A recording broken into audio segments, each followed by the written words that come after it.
한번 따라서 하겠습니다. 하나님과 가까워지면 행복해지고 하나님과 멀어지면 불행해진다. 꼭 이렇게 말하면 그래? 그러면 한번 하나님과 멀어져 볼까? 정말 불행해지는가? 혹시 실험해 보고 싶은 분들이 계실지 모르겠어요. 제가 그랬었기 때문에 전 이해를 합니다. 근데 그런 실험하지 마시고 하나님과 가까워지면 행복해져? 정말 그럴까? 그걸 한번 테스트해 보시기를 바랍니다. 그래서 하나님과 가까워지면 얼마나 행복해지는지 저도 지금 그 실험을 하고 있는 거예요. 저는 목회에 다른 거 없어요. 저는 성령님이 감동 주시는 대로 저는 순종을 합니다. 이 책 쓸 때도 정말 돌맞이를 가고 활천 우리 교단의 잡지 활천사가 있는데 제가 이제 매달 활천에 글을 쓰는데 그 활천 편집하는 주관하는 목사님이 저한테 그래요. 걱정된다. 서울신대 교수님도 잘못 재림는 얘기했다가 심판받았다고. 어떻게 그걸 하려고 그러냐. 그런데 제 마음속에 성령님이 감동을 주셨어요. 그래서 차라리 돌 맞을지라도 나는 성령님의 감동대로 해보겠다. 순종하고 있습니다. 그래서 저는 우리 모두가 정말 하나님의 감동대로 성령님의 감동대로만 산다면 반드시 하나님은 우리를 축복하시고 행복하게 해주실 거라고 저는 믿습니다. 여러분 이 세상에서 제일 어려운 것이 무엇입니까? 어떤 기업 회장은 이런 얘기했습니다. 골프랑 자식은 내 맘대로 안 되더라. 이런 얘기를 한 사람이 있어요. 어떤 사람은 어떤 직장인들은 일보다 관계가 어렵다. 그렇게 말하는 분도 있습니다. 근데 사실 종합해 보면요. 자식 키우는 것도 인간관계거든요. 결국 인간관계가 제일 어렵다는 거예요. 사실 부부관계나 자녀관계 다 인간관계지. 일도 마찬가지예요. 일도 혼자 연구소에서 일하는 사람 빼놓고는 거의 다 인간관계로 일을 하는 거예요.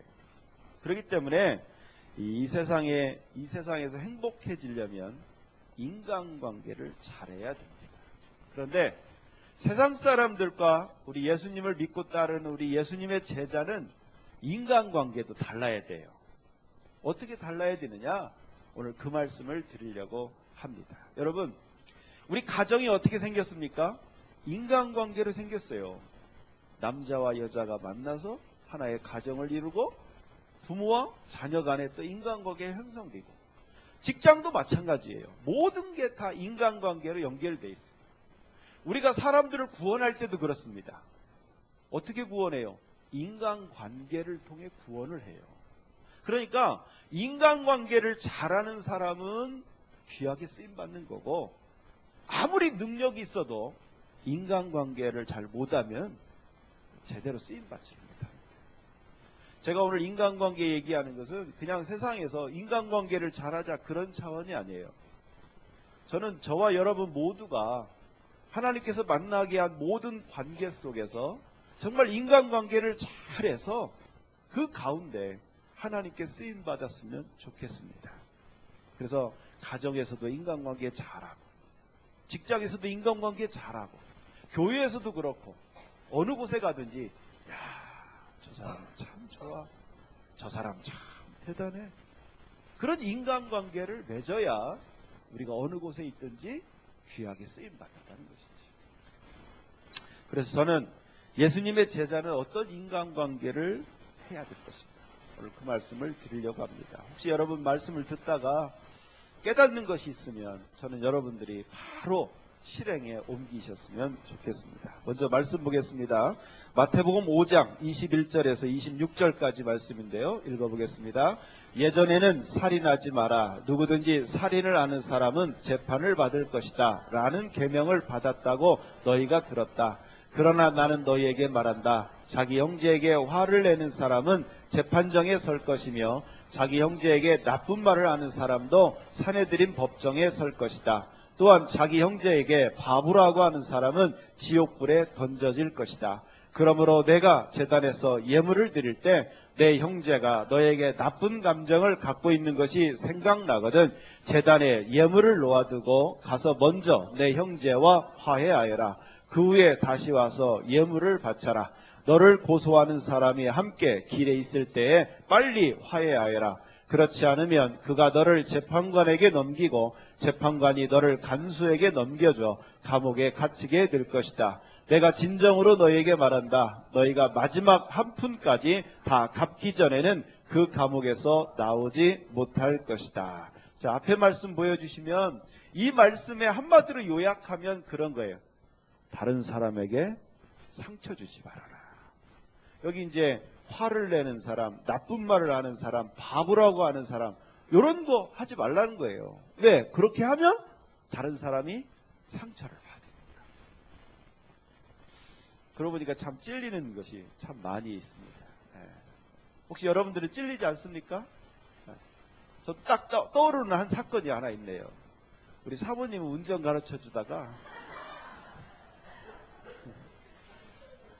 닭대가리라는 소리는 안 했어요. 근데 그 뒤로부터 우리 사람이요, 다른 사람에게 상처를 줄 때는 세 가지 경우가 있습니다. 첫 번째는 실수로 상처를 주는 경우예요. 내가 이 사람을 상처를 주겠다 이런 마음이 없어요.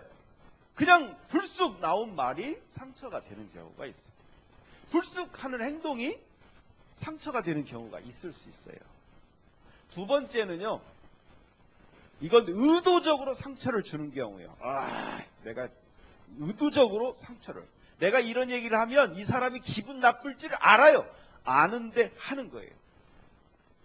그러니까 앞에 첫 번째는 실수로 상처를 주는 경우는 이건 실수예요. 이건 죄 아니에요.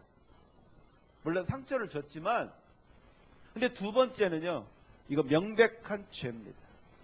의도적으로 그 사람에게 상처를 주기 위해서 비아냥거리고 공격하고. 그 다음에 세 번째 경우가 있어요. 이것은 뭐냐? 보복하기 위해 상처를 주는 경우. 2번과 똑같지만 2번과 3번이 다른 이유는 2번은 그 사람이 나한테 상처 안 줬어요. 근데 내가 깔보고 무시하고 상처 주는 게 2번이면 3번은 네가 나한테 상처를 줘? 나도 가만히 있을 수 없어. 나도 너에게 상처를 줄 거야. 이게 3번입니다. 그런데 제가 가만히 보니까 우리 예수님의 제자 중에 2번에 속하는 사람은 없는 것 같아요. 여러분, 의도적으로 상처 주는 사람 있어요. 군대에도 꼭 있어요. 계속 틀리는 사람을 일부러 쫓아가면서 막, 이 세상에 의도적으로 상처 주는 사람이 꼭 있습니다. 직장에서도 그런 사람이 있어요. 이런 사람의 특징은 좀 약한 사람을 더 밟습니다. 아주 나쁜 사람이에요. 그런데 예수 믿는 사람, 우리 교회 안에는 이런 사람이 없어요. 우리는 여기서 한 가지 분명한 결심을 해야 합니다. 여러분 잘 들으세요. 가정에서도 그렇고, 여러분 가족 가운데 의도적으로 상처 주는 사람이 있을까요? 교회 안에서 의도적으로 내가 저 사람을 상처 줘야 되겠다, 그렇게 하는 사람이 있을까요? 없어요. 그렇기 때문에 우리는 한 가지 결심을 해야 됩니다. 어떤 결심을 해야 되느냐? 다른 사람이 나에게 상처를 줬을 때, 내가 다른 사람에게 상처를 받았을 때 저 사람이 의도적으로 나에게 상처를 줬다고 생각하면 어떻습니까? 분하지요. 억울하지요. 복수하고 싶지요. 그렇다는 거예요. 그러니까 이제 우리는 어떤 결심을 해야 되느냐? 누군가에게 내가 상처를 받았을 때 우리는 이렇게 생각해야 합니다. 지금 여러분들에게 상처를 준 사람들을 한번 생각해 보세요. 그 사람을 보면서 우리는 이렇게 생각을 해야 됩니다. 한번 따라서 하겠습니다. 해석을 잘하자. 일부러 그런 게 아닐 거야. 실수로 그랬겠지. 그렇게 해석해줘야 돼. 누가 나를 봤는데 인사를 안 했어요. 저 왜 인사 안 했지? 이게 아니라 나 못 봤겠지. 그래서 뭔가 바쁜 일이 있었겠지. 누가 막 화를 냈어요. 그럼 뭔가 굉장히 속상한 일이 있었겠지. 저하고 가장 친한 친구가 있습니다. 지금 호주에서 목회하는 친구인데 이 친구랑 아주 친하게 된 계기가 한 가지가 있었어요. 우리 동기 모임을 하는데 이 친구가 갑자기 우리 친구들한테 막 욕을 하면서 물을 뿌렸어요. 다들 저 새끼 왜 그래? 막 그랬어요. 근데 저는요, 이렇게 수습을 해주고, 아까 왜 그랬냐? 그 한마디였어요. 저는 화를 냈다는 그거에 막 화를 낸 게 아니라, 뭔가 이 친구가 이유가 있겠지. 저는 그걸 들어주려고. 그때 자기 속 얘기를 하면서 속을 나누는 그런 친구가 됐어요. 우리가 이렇게 여유 있게 해석을 하면서 우리가 다른 사람의 어떤 실수나 어떤 잘못들을 우리가 받아줄 때 첫 번째 내 마음이 편해요. 저 사람이 왜 저러지? 나한테 왜 인사하지? 저 사람이 왜 그 고민할 시간이 없어진다는 거예요. 한번 생각해 보세요. 누군가에게 상처를 받을 때 여러분 어떻습니까? 밤에 잠이 안 와요. 왜 그랬지? 나한테 왜 그랬지? 그런 고민할 필요 없어요. 그냥 실수로 그랬어요. 뭔가 다른 이유가 있을 거예요. 넘겨주세요. 그래야 내 마음이 편한 거예요. 내 마음이 편하니까 그 다음 두 번째 그 사람을 또 대할 때 편하게 대해주니까 그 사람도 편한 거예요. 그러니까 그 관계가 깨어지지 않고 틀어지지 않는 거예요. 저 에어컨 냉방으로 바꿔주세요. 운전을. 네. 그래서 우리는 해석을 잘해줘야 된다 하는 것입니다. 그리고 우리 예수님의 제자는요. 세 번째 상처를 받았을 때 이때도 잘해야 됩니다. 네가 나한테 상처를 줬어? 나도 너한테 상처를 줄 거야. 이게 인간의 본능이에요. 인간의 본능. 그런데 우리 예수님의 제자는요. 복수를 해도 잘해야 돼요. 복수를 하지 말라는 게 아닙니다. 복수하세요. 근데 복수를 잘해야 돼요. 어떻게 하는 것이 잘하는 건가? 우리 사사기 15장 7절에서 8절 말씀 읽겠습니다. 그때 삼손이 블레셋 사람들에게 말했습니다. 너희가 이런 말을 했으니 나도 너희를 그냥 두지 않겠다. 내가 반드시 복수하고 말겠다. 삼손은 블레셋 사람들을 공격하여 많은 사람을 죽이고 에담바위 동굴에 머물렀습니다.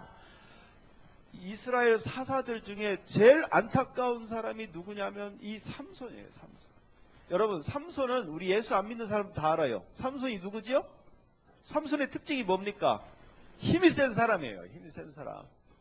그런데 이 삼손은요, 힘이 세기 때문에 어떻게 했느냐? 복수를 내가 반드시 복수하겠다. 자기 손으로 끝장내는 사람. 블레셋 사람들을 자기 손으로 끝장냈어요. 이랬던 삼손의 결과가 어떤 건지 아십니까? 나중에 이 블레셋 사람들에 의해서 눈이 뽑히고 머리가 다 잘리고 쇠스랑에 묶여서 이 블레셋의 신전에 있었어요. 근데 마지막에 하나님께 기도하지. 나에게 힘을 한 번만 더 주십시오. 그렇게 해서 신전을 무너뜨리고 그 블레셋 사람들과 함께 죽은 거예요. 우리 여기서 뭘 할 수 있느냐? 복수를 자기 손으로 하는 사람은요, 자살행위입니다. 이게 하수예요, 하수. 여러분, 복수를 자기가 직접 하는 건 하수예요. 그건 자기도 같이 망하는 길이에요. 고단수는요, 복수를 자기 손으로 하지 않습니다. 자기 손에 피를 묻히지 않아요. 복수 전문가에게 맡깁니다. 그걸 제일 잘하는 사람이 다윗 왕이에요. 다윗 왕. 사무엘하 16장에는 다윗의 아들 압살롬이 반역을 일으키자 이 다윗이 울면서 도망치는 장면이 나와요. 근데 다윗이 울면서 도망치니까 한번 생각해 보세요. 자기 아들한테서 도망치는 다윗 얼마나 불쌍해요. 그런데 이 몰락한 사울왕의 집안 사람인 시므이라는 노인이 이 다윗을 쫓아오면서 돌을 던지고 저주를 하고 비난을 했어요. 왜냐하면 이제 너는 끝장났다 이거예요. 그러자 다윗의 부하가 칼을 빼들고 내가 저 시므이를 죽이겠습니다. 복수하겠습니다. 그러자 다윗이 뭐라고 말했는지 아십니까? 이 사무엘하 16장 11절 12절 말씀 읽습니다. 또 다윗이 아비새와 모든 신하들에게 이르되 내 몸에서 난 아들도 내 생명을 해하려 하거든 하물며 이 베냐민 사람이랴 여호와께서 그에게 명령하신 것이니 그가 저주하게 버려두라. 혹시 여호와께서 나의 원통함을 감찰하시리니 오늘 그 저주 때문에 여호와께서 선으로 내게 갚아주시리라 하고, 한번 따라서 하겠습니다. 하나님께서 선으로 갚아주시리라. 그러니까 내 이 억울함, 내 이 원수를 하나님께서 선으로 갚아주실 것이다. 하나님께 맡기는 거예요. 아까 삼손하고 다르지요? 삼손은 내가 저걸 갚겠다 했지. 그런데 이 부하도 역시 같은 거예요. 내가 죽이겠습니다. 아니다. 하나님께 맡기자. 하나님이 선으로 갚아주실 것이다. 다윗은 그렇게 맡겼습니다. 여러분, 여러분들을 힘들게 하고 여러분들에게 억울하게 했던 여러분의 원수들이 있지요? 있습니다. 내가 잘못한 것도 없는데 나를 막는 사람이 있어요. 근데 그런 사람들을 하나님께 맡기세요. 그럼 하나님이요 정말 선으로 갚아주실 거예요. 진짜 하나님을 믿는 사람이 누구냐? 이 원수까지도, 복수하는 것까지도 하나님께 맡기는 사람이에요. 정말 하나님이 갚아주실까요? 자, 어떻게 됐는지 한번 볼까요? 사무엘하 19장 18절에서 19절 말씀 읽겠습니다. 사람들은 요단강을 건너서 왕의 가족이 유다로 돌아오는 것을 도와주었습니다. 그들은 왕의 마음이 기쁘도록 애를 썼습니다. 왕이 강을 막 건너려 할 때에 게라의 아들 시므이가 왕에게 나와왔습니다. 시므이는 얼굴을 땅에 대고 왕 앞에서 절을 했습니다. 시므이가 왕에게 말했습니다. 내 주여, 저의 죄를 마음에 품지 말아 주십시오. 왕께서 예루살렘을 떠나셨을 때 제가 저지른 죄를 기억하지 말아 주십시오. 저의 죄를 제가 압니다. 그래서 요셉의 집안 중에서 제가 제일 먼저 내려와서 왕을 모시는 것입니다. 내 주 왕이시여. 이게 무슨 얘기냐면 다윗이 이제 돌아오지 못할 줄 알았는데 압살롬이 죽고 다윗이 예루살렘으로 돌아오는 거예요. 다시 왕으로 오는 거예요. 그때 저주했던 이 시므이가 어땠을까요? 뜨끔하지요. 아, 오면 나부터 죽이겠구나. 그래서 제일 먼저 달려갑니다. 그래서 엎드리고 내 죄를 기억하지 말아 주십시오. 나 용서해 주십시오. 하는 거예요. 하나님이 손으로 갚아주시는 거예요. 여러분, 진정으로 하나님을 믿는 사람은요, 미운 사람, 복수하고 싶은 사람까지도 하나님께 맡길 수가 있어야 돼요. 왜 맡기지 못합니까? 하나님이 복수 안 해줄 것 같아서. 그러니까 내 손으로 하는 거예요. 근데 잘 들으세요. 내가 복수하면 나도 망하는 것입니다. 우리 성도들이 이걸 믿었으면 좋겠어요. 내가 어떻게 하려고 하지 마세요. 전능하신 아버지 하나님이 우리 다 불꽃 같은 눈동자로 보십니다. 그리고 반드시 우리의 원수를 갚아주실 거예요. 그러니까 여러분 손으로 더러운 피를 묻히지 마세요.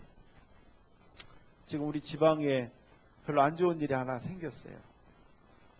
부끄러운 이야기지만 오늘 설교랑 연결되니까 제가 말씀을 드립니다. 60 중반쯤 되는 목사님 두 분이 있어요. 이분은 둘이 앙숙이에요. 뭐 별것도 없는데 서로 안 좋아요. 지난주에 총회가 있었었는데 총회 때 모임을 갔다가 이 두 분이 또 언쟁을 벌였어요. 그러다가 급기야 이 새끼 저 새끼 나왔어요. 급기야 잠깐 나 좀 보자. 그래놓고 이 체구가 큰 삼손 같은 목사님이 그냥 목사님의 목을 막 조르고 상처를 주고, 그래서 진단서 끊고 고소하고 지금 그래요. 나이 먹어서 왜 그런지 모르겠어요. 목사님, 제가 이런 얘기 드리는 것은 뭐냐면 신앙생활을 우리가 잘해야 됩니다. 목사가 됐다고, 장로, 권사 됐다고 그게 신앙생활 잘하는 것이 아니에요. 거기에 맞는 인격과 성품이 따라줘야 됩니다. 인격과 성품이 어디서 나오느냐? 인간관계에서 나오는 거예요. 좋은 사람과는요, 악인도 좋은 사람하고는 잘 지내요. 진짜 우리의 인격과 성품의 밑바닥이 어디서 나오느냐? 나를 싫어하고 나를 비난하는 사람 앞에서 나오는 거예요. 그때 삼손처럼 너 그래? 내가 해결하겠다. 그럼 같이 무너지는 거예요. 오늘 똑같아요. 근데 다윗처럼 내버려둬라.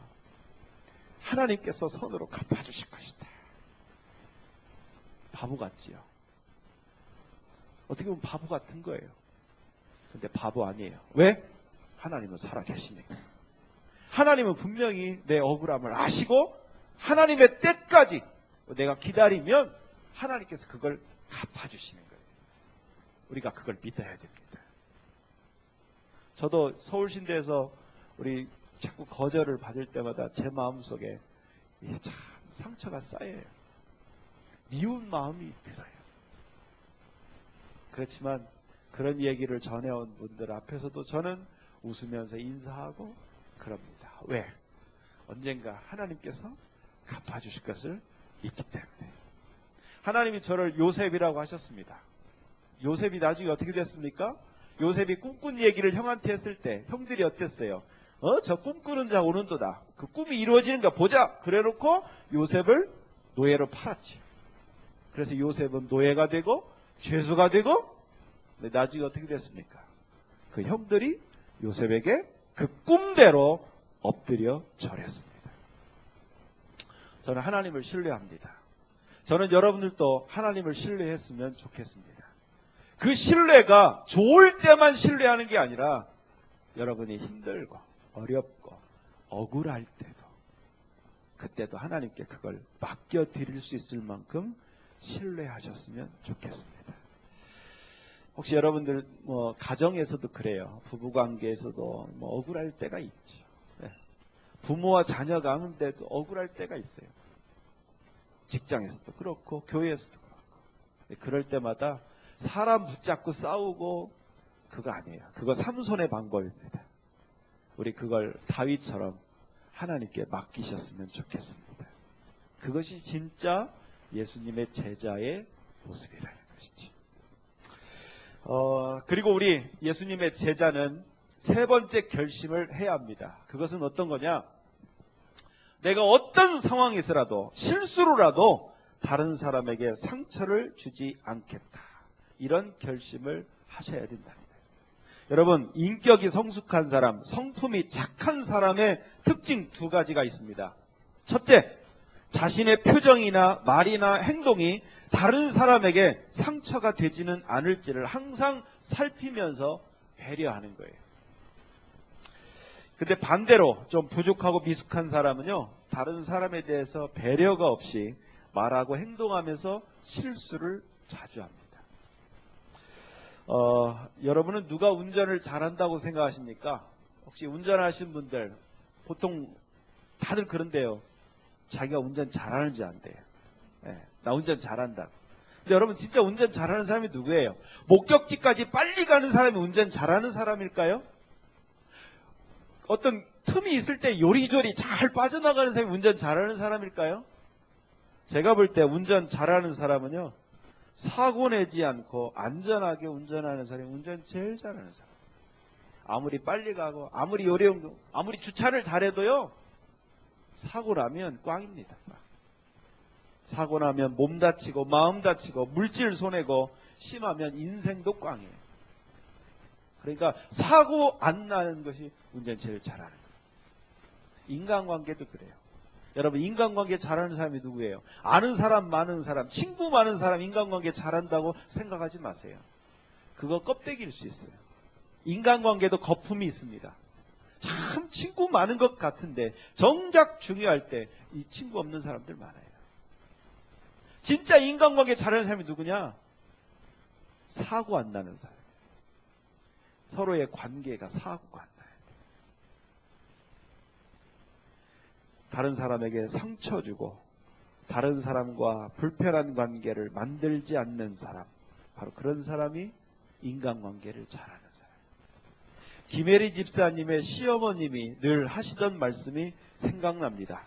다른 사람 눈에서 눈물 나게 하면 자기 눈에서는 피눈물이 난다. 제가 볼 때 명언이에요, 명언. 제가 그 시어머니를 만난 적은 없지만 우리 김혜리 집사님이 늘 자기 시어머님이 그런 얘기를 하셨다. 근데 보니까 맞는 말이에요. 그래서 우리 예수님의 제자는요, 가정에서나 교회에서나 직장에서나 항상 다른 사람에게 상처를 주지 않으려고 애를 써야 돼요. 어떤 말을 할 때 생각을 하고 말을 해야 돼요. 내가 이런 얘기를 했을 때 어떻게 받아들였지. 근데 우리 사람이요, 제일 컨트롤 안 되는 게 혀입니다. 불쑥 나오는 거예요. 불쑥. 인격이 성숙한 사람, 성품이 착한 사람은요, 실수 안 하려고 노력하는 거예요. 그런데 두 번째 특징이 있어요. 어떤 거냐? 사과를 잘한다는 것입니다. 사람이 실수를 안 하려고 노력해도 할 수 있죠. 근데 그때 둘로 나누어집니다. 첫 번째, 그냥 입 싹 씻는 사람이 있어요. 두 번째는 정중하게 자기의 실수를 사과하는 사람이 있습니다. 예수님의 제자는요, 실수하지 않는 사람이 아니에요. 우리는 완벽하지 않습니다. 우리는 실수할 수 있어요. 좀 화나면 화낼 수 있어요. 실수할 수 있어요. 근데 중요한 것은 그 다음이 중요한 것이죠. 진정한 예수님의 제자는 절대로 실수하지 않는 사람이 아니라 실수했을 때 정중하게 자신의 실수를, 자신의 잘못을 인정하고 사과하는 사람. 그게 예수님의 제자인 것입니다. 그래서 예수님도 오늘 말씀에 만약 상처 준 일이 생각나거든 하나님께 예물 드리지 말고 놔두고 얼른 가서 화해하고 와서 하나님께 예물을 드려라. 이렇게 말씀합니다. 2007년에 밀양이라는 영화가 생각이 납니다. 이 밀양이라는 영화의 줄거리를 보면 남편을 여인 아내가 자기 아이를 데리고 아들을 데리고 남편의 고향인 밀양으로 내려갑니다. 경남 밀양으로 내려가서 사는데 좀 부유한 행세를 했어요. 그러자 이 아들이 다니던 태권도 관장이 돈을 뜯으려고 아들을 납치했다가 그만 아들을 죽이고 말았어요. 그리고 버렸습니다. 근데 나중에 경찰 조사에 의해서 태권도 관장이라는 사실이 드러나요. 그래서 이 태권도 관장은 감옥에 갑니다. 근데 남편도 여이고 아들도 여인, 이 여인이 어떻겠어요? 얼마나 미치겠어요? 이 고통을 이겨낼 수가 없는 거예요. 그러다가 교회를 다닙니다. 교회를 다니면서 예배드리고 찬양하고 하나님께 기도하고 울면서 마음의 위로를 받게 돼요. 그러면서 마음의 고통이 좀 사라지면서 말씀 가운데 은혜를 받고 내가 그 나쁜 놈, 내가 그 범인을 용서해 줘야 되겠다. 내가 도저히 막 미워하고는 내가 힘들겠다. 그래서 용서해 주려고 교도소에 찾아갑니다. 그리고 가서 딱 만나서 내가 당신을 용서합니다. 이런 얘기를 하려고 딱 했어요. 그랬는데 이 범인이 교도소에서 은혜를 받은 거예요. 예수님 믿고. 그래놓고 천사 같은 얼굴로 나는 이미 하나님께 용서를 받았습니다. 그러는 거예요. 용서해 주러 간 이 여인이 볼 때 어땠을까요? 화가 났어요. 하나님한테 화가 났어요. 아니 피해자는 난데 내가 용서 안 해줬는데 왜 하나님 먼저 용서해 줬습니까? 이 여인이 미쳐버려요. 그리고 영화는 그런 상황에서 끝납니다.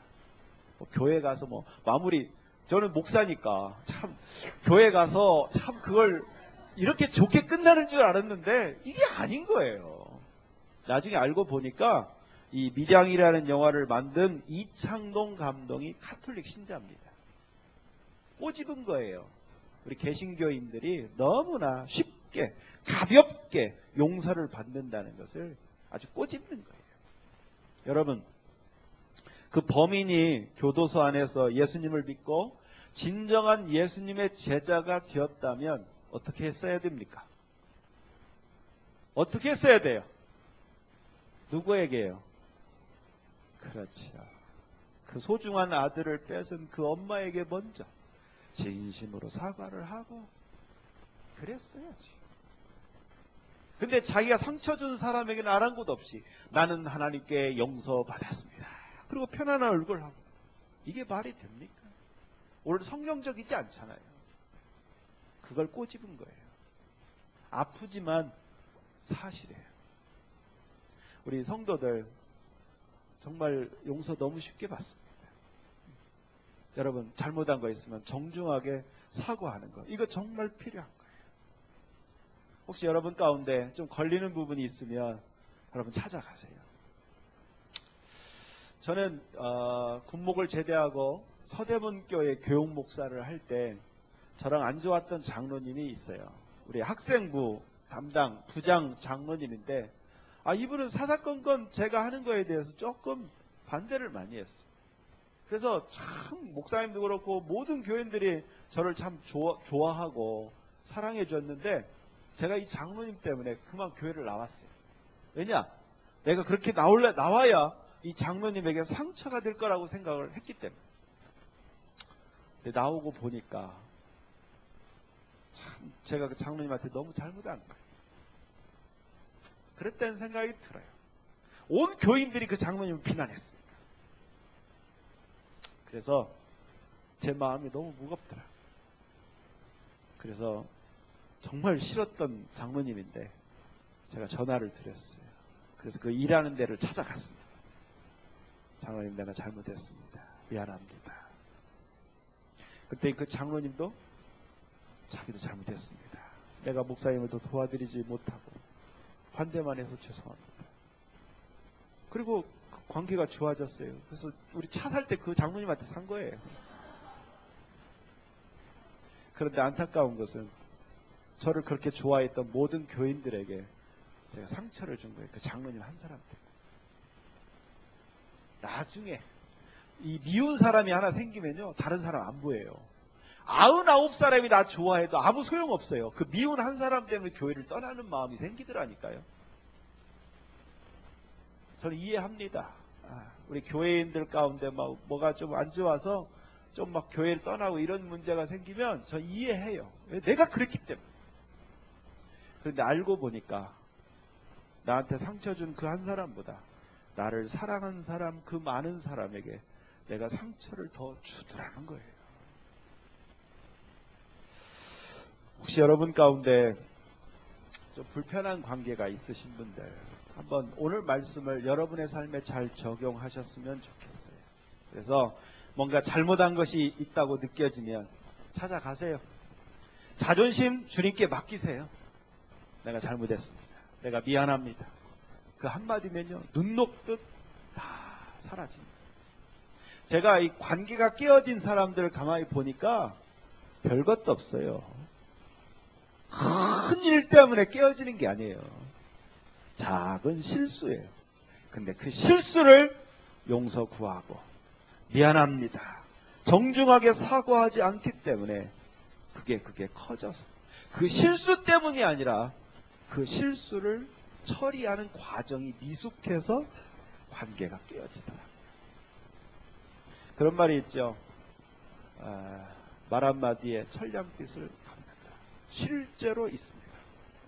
큰 죄를 져도요, 정말 진심으로 사과하면 그 관계 회복됩니다. 근데 왜 관계가 깨어지느냐? 부부 관계가 깨어지고, 부모와 자녀 간의 관계가 깨어지고, 친구 관계가 깨어지고, 애인 관계가 깨어지고, 왜 그러느냐? 잘못해서가 아니에요. 그 잘못을 처리하는 과정이 진지하지 못하기 때문에. 예수님의 제자는요, 완벽한 사람이 아닙니다. 실수할 수 있어요. 근데 실수했다고 느낄 때 그것들을 잘 오늘 말씀처럼 밀쳐놓고 가서 먼저 화해하는 것. 이것이 중요하다는 것이죠. 성경 어디에 하나님을 뒤로 하고 하나님께 제사 드리는 걸 뒤로 해라는 말이 여기 딱 한 번 있어요. 하나님보다 더 중요한 게 뭐냐? 상처받은 사람이에요. 내가 누군가에게 상처를 줬구나. 먼저 달려가라는 거예요. 가서 그 사람을 풀고 하나님 앞에 오라는 것이지. 예수님의 제자는 이렇게 사는 것입니다.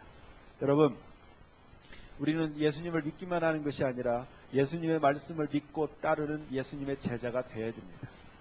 예수님의 제자는 어떻게 사느냐? 다른 사람에게 상처 주지 않는 사람. 상처 주지 않는 게 아니라 상처 주지 않으려고 노력하는 사람입니다. 우리 그런 결심했으면 좋겠어요. 다른 사람에게 상처 주지 않겠다. 그리고 내가 다른 사람에게 상처를 주었다는 사실을 알면 왜? 내가 뭘? 이럴 게 아니라 내가 의도한 것이 아니라는 사실을 얘기하고 그 마음을 풀어주고 화해해주고 그런 노력이 있어야 되는 거예요. 되게 어린 사람들은 당신 때문에 누가 상처받았다 그러면요, 내가 뭘 잘못했다고 이러는 거예요. 근데 성숙한 사람은요, 그렇습니까? 내가 잘못한 거 없어도 그 사람이 상처받았다면 가서 풀어주는 거예요. 그게 어른입니다. 그게 성숙한 사람이에요. 그런 사람이 교회 안에 많아야 그 교회가 정말 사람들이 편안한 거예요. 가정에 그런 사람들이 있어야 가정이 화목해지는 거예요. 너무나 많은 사람들이 인간관계에서 실패를 합니다. 가정에서도 실패하고요, 직장에서도 그렇고요, 교회에서도 그렇고요. 교회도 얼마나 시끄러운지 몰라요. 참 우리 교회는 사람이 적어서 그런지 참 다 좋아서도 그런지 참 너무 감사해요. 물론 문제가 좀 없지는 있지요. 근데 교회가 큰 교회도 문제도 크더라고요. 여러분, 해결책은 딱 하나예요. 예수님의 제자로서 오늘 말씀처럼 사시기 바랍니다. 여러분, 가정에서도 다른 사람에게 상처 주지 마세요. 특히 가족들에게 상처 주기 쉬워요. 근데 상처 주지 말아요. 가정에서나 학교에서나 직장에서나 교회에서나 어느 곳에 있든지 오늘 예수님의 말씀처럼 다른 사람에게 상처 주지 않는 예수님의 제자가 되기를 바랍니다. 그리고 내가 뭔가 상처가 됐다면 책임을 느끼고 달려가서 화해하고 그렇게 다른 사람의 마음까지 감싸주는 진정한 예수님의 제자가 되시기를 주님의 이름으로 축원합니다.